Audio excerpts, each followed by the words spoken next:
עולם הלמות מתבסס על עולם הסיבה והתוצאה, שלכל דבר יש סיבה.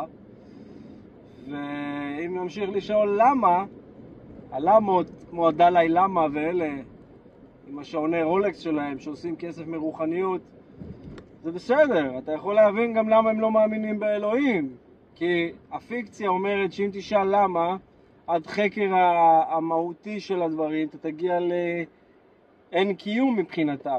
אבל זה הכיוון ההפוך של חור הניקוז הזה. בפועל אם תחזור לבראשית אין תקדים, וזה משהו שקשה להם קונספציאלית לתפוס.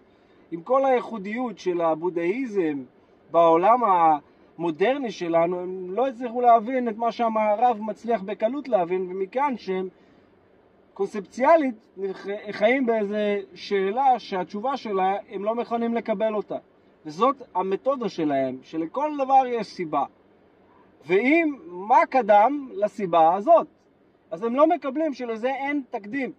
אלוהים הוא אלוהים, לא היה זכר ונקבה שממנה יצרו את הבראשית של הדבר הזה. וברגע שהקונספט הזה נתקע ללמה בגרון, הוא נעצר עם ההתפתחות האישית שלו.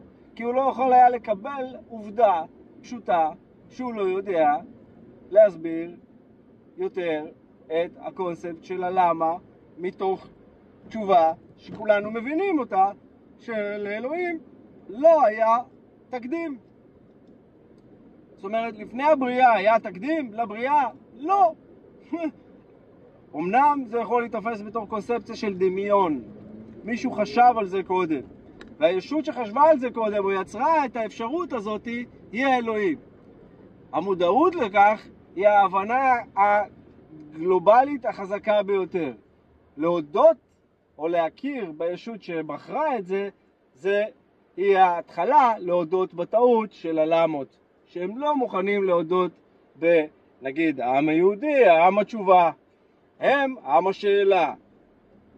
התשובה מתייחס לא שיש לך תשובה לכל שאלה ב5 דקות הראשונות, אבל מה שבטוח תשובה לבורא עולם יש לך. שזה התשובה שאין עליה מחלוקת. שלהם אין תשובה אליה. אני לא יודע כמה זה מובן, אבל זה נראה לי די קל.